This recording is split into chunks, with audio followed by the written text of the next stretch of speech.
Parenting in the Digital Age podcast. Many parents are concerned that their child might be falling behind.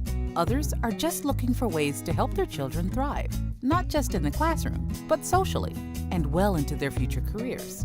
Each episode, we explore the challenges facing parents in the modern world, from behavior, education, and nutrition to device and gaming addiction.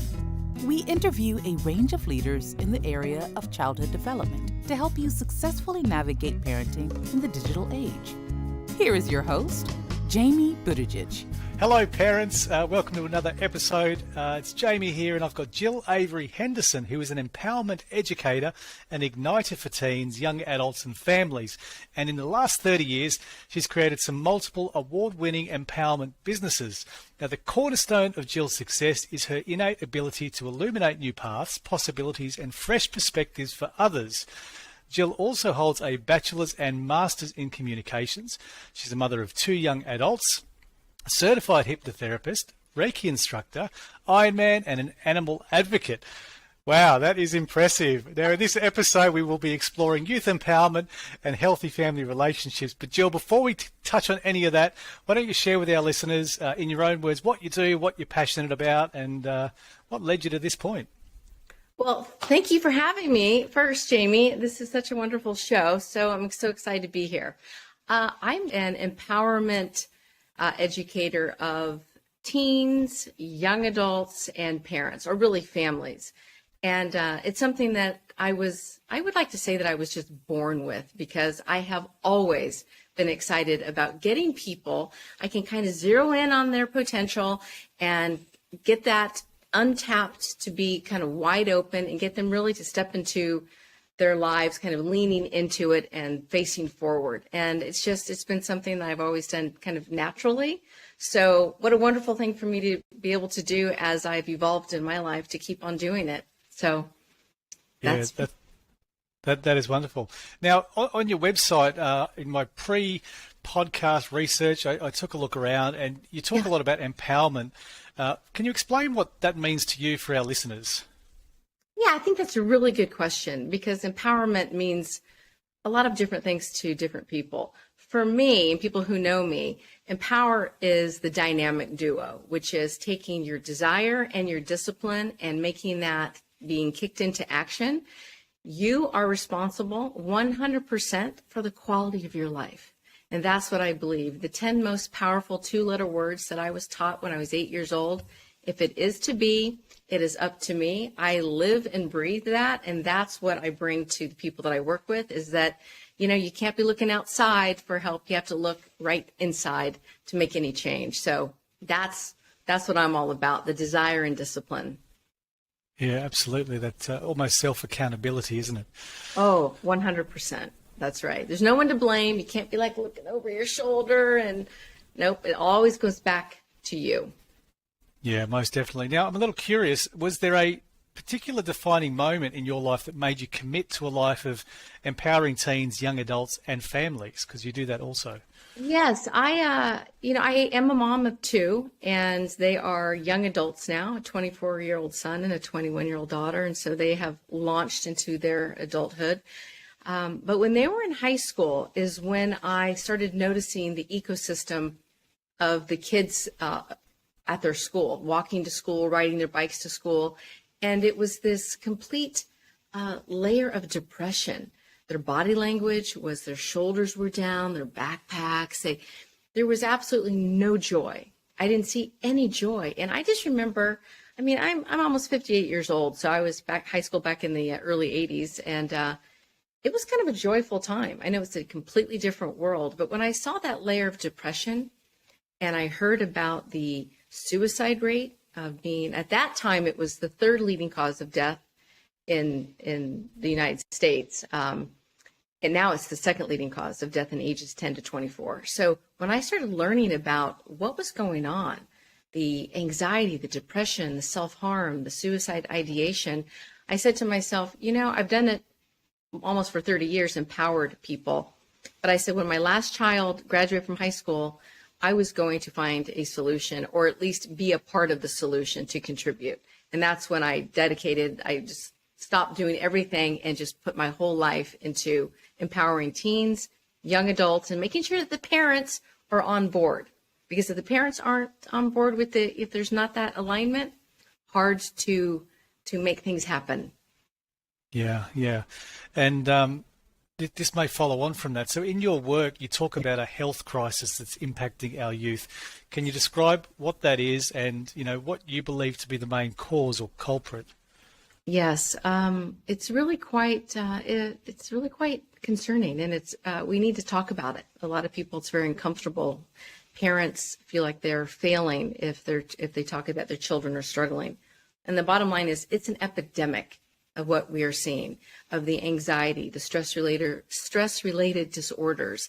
I actually work with a lot of doctors because it's been since COVID, even pre-COVID, it was an epidemic. COVID just absolutely blew everything out of the water. And the doctors that I have been working with, the cardiologists, the rheumatologists, the nephrologists, they said it's profound devastation of what's happened to our youth during COVID. And it was already not so great. Kids struggling. And I believe the culprit is technology. That's one of the biggest culprits. Is we're in the age of technology. We're in the age of connecting with our devices. We are losing our social skills. We're losing the face-to-face time that we spend together, how to develop relationships. It's all about doing selfies and being online and connecting in a way that is not real. And kids, they feel lost. They don't feel connected. And if you go anywhere, a restaurant, an airport, I don't care where you are, everyone is looking down, right? Everyone is looking down. And technology it's not the only culprit, but is the main culprit that has changed in the last 25 years, for sure. Everyone has, I see 2-year-olds scrolling through their phones. I see 4-year-olds already knowing how to program the phones. And I'm not being funny. This is serious stuff. They were born with technology in their hands.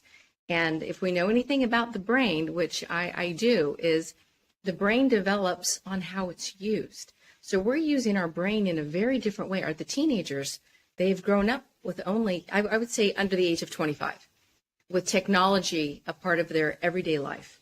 And we're seeing, because we can study the live brain now with technology, that our brains, the teen brain, is very different. And we have to be very careful with this technology and learn how to put boundaries on it. And it's tough because addiction is a business. I'm addicted. Yeah. Yep. I'm addicted. So, we have to figure this out together. Yeah. It's interesting that the conversation's gone down this path. As you know, I'm associated with Skill Samurai, who are the sponsors of the show also. And we work very hard. We teach kids coding. That's our business, effectively.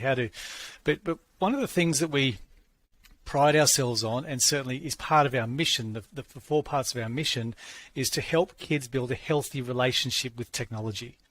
Yes. And as parents, I'm a parent of 4, and I struggle. Even being in this business and trying to make a difference, much like yourself, I struggle to find that healthy balance. And we had a really interesting conversation a couple of weeks ago with Sheila Di Gottardi. She's a specialist in this. And I'm going to ask you the same question. We're going off script a little bit here, but I asked her what she felt was, is there a right age to introduce technology to kids? What is your general view or sense on this topic? Oh, gosh. And there's no right or wrong. I'm not trying to steer you one way or the other.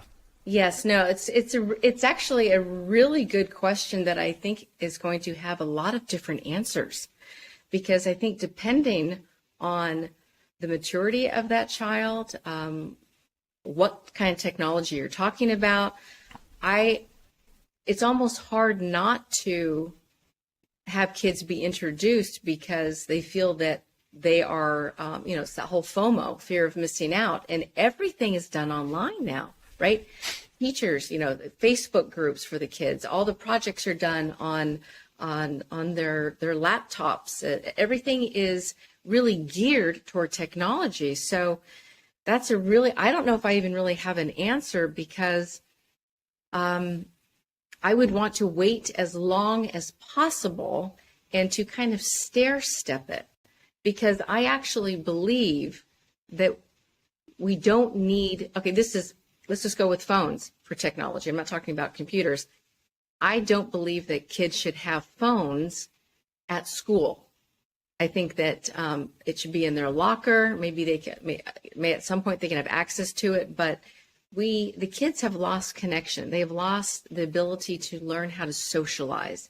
If they're uncomfortable, they just grab their phone, and they don't have to go meet people to go have lunch with. They can just, be so terrified and live in their fear that they'll just go play a game. They'll just pretend that they're on Instagram. They'll do whatever to avoid having eye contact and having these social skills that, life is about people. Life is about relationships. So I know I'm all over the map because about the technology question, but you know what? I'm going to have to process that and really think about that, because I just think the longer that we can wait, or that we can instill boundaries at a very young age, that it can start evolving and opening up as they become a little bit more responsible and a little bit more skilled at life skills of self-competence versus, technology competent. Yeah, you're right. And this isn't an easy question for parents, and we're all wrestling with this. And Yes. One of the things that came out of that last conversation was it's sometimes less about when you introduce it, but how you introduce it. And you mentioned stepping it, and that's an important part of technology introduction. But it's also, as a parent, being more active in that technology, in the device usage. So if you're going to introduce a tablet or a computer or a piece of technology or a game or an app to a young child, it's perhaps taking a greater interest and doing something that involves interaction with you that is also social, combines that social aspect. And that's one of the things we try very hard to do in our learning centres is, teach kids what's behind the technology. So rather than being consumed by that game and being constantly addicted to the game, we teach them to be curious and teach them to understand the languages and what's gone behind that game or that piece of technology or that app or that robot to develop or build that. And so we think that helping them understand that and how we introduce them to that technology is fundamentally more important than when we do that. So it's something that we'll continue to discuss, no doubt, throughout our adult lives. So I would love go ahead. Yeah, just to add one thing to that, that, we get one childhood. That's it. And you're an adult for the remainder of your life. And these kids are going to have so many more opportunities to learn different parts of the technology and what to do with it. And I just believe that we should focus on giving children far more downtime, to be outside, to connect with Mother Nature, to be away from devices. Because in school, they already have the devices in the schools. They have computer labs and whatnot. But to really get them to want to connect and learn how to make friends and learn how to be connected to their parents and understand their family values and all of these things, so they have that strong foundation. So when they start getting introduced to technology and coding and, video game creation or whatever it may be, that they already have a solid foundation of, knowing how to be caring and compassionate and curious and imaginative and inventive and being giddy and giggly and having that childhood, because you just can never, ever recapture that. So I want them to have fun and frolic and to be imaginative without having to have a computer or a phone to do so, right? It's like, I'm probably much older than you, but think about back in the day on, family car trips, traveling across the country or traveling, there was nothing, you roll down the window and, there was you didn't have music in your ears. You barely had the radio and you just looked outside, or, you were bored. And my mom always said, encourage boredom, because when you do that, you really have to think, let your mind do something else. So those are my beliefs, is getting back to the basics. So yeah, that's important. And it's almost like the cards are stacked against parents in that case, because if we try and withhold that technology, and I know and speak to many parents who don't introduce technology until the kids are much older, but then there's this almost social isolation or social anxiety that occurs because their friends have it and they're almost socially outcast. Why don't you have it? And then there's this other stress and this other pressure that mounts on these children because they don't have access to it, and their parents are trying very hard to do the right thing and do all those things. There's no easy answer, and we've got certainly a tough road and long road ahead of us. One question I wanted to ask, we try and also incorporate a practical aspect to what we give out on these podcasts, and you've got a lot of experience in parenting and empowerment programs for both youth and parents and families. But what's one thing, or maybe it could be a couple of things, but what's one thing you tell our parent listeners that could, perhaps that instantly help their relationship with their kids? So I would say, the one thing is the tough one thing, but I would say maybe three things that kind of go together, is to really evolve, to really embrace the ever evolving role that you have in your child's life. It's ever evolving, it's ever changing, and really having that mindset to go from being the authority and their manager into really wanting to turn that into, because I'm talking about teen parents right now, teens and young adults, Yep. is to you want to be more of an influencer of your children's lives. You want them to hear what you have to say and to really actually take it into account. So going from manager to really being an influencer, and just learn how to listen, because kids, I don't care, well, it doesn't even matter what age, humans, when you really listen, truly listen, and that's a skill in itself, is that people tell you exactly where they are and who they are at that moment. So it's really important to be a really good listener, be the influencer, don't be the authority. You already have that role of being the parent for the rest of your life, and to be really comfortable in shifting and morphing into that.